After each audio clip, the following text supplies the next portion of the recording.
ngiti, tawanan at pasasayang alaala ang bumalat sa Cantini Elementary School nitong December 17, 2025 sa isinagawang Special Needs Education Year-End Party, isang selebrasyon na inahandog para sa mga batang kapwa at kanilang mga pamilya bilang pagwawakas ng taon. Naghatid ng kulay at saya ang iba't ibang palaro na tampok sa programa kung saan kapwa kinagiliwan ng mga batang kapwa at ng kanilang mga magulang. Kitang-kita sa mga mukha ng mga bata ang tuwa at kasabikan sa bawat laro. Patunay ng isang selebrasyong tunay na isinaalang-alang ang kanilang kasiyahan at kakayahan.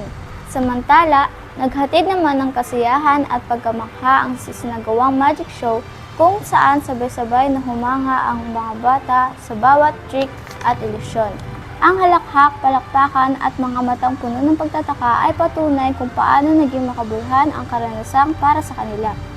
Higit pa sa aliwan, ang magic show ay nagbigay ng positibong emosyon at nagsilbing mabisang paraan upang mahikayat ang atensyon at aktibong pakikilahok ng mga batang may natatanging pangangailangan.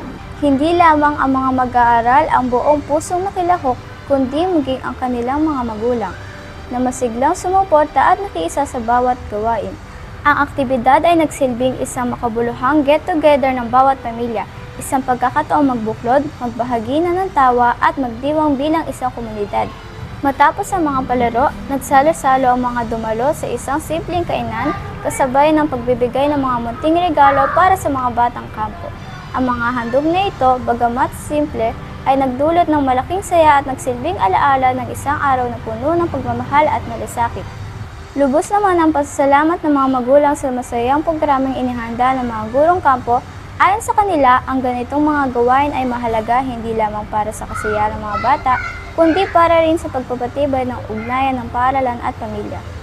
Ang Special Needs Education Year-End Party 2025 ay patunay na sa Cantini Elementary School, ang edukasyon ay sinasabayan ng malasakit, pag-unawa at pagmamahal, mga halagang higit na nagpapasaya at nagpapalakas sa bawat batang kampo.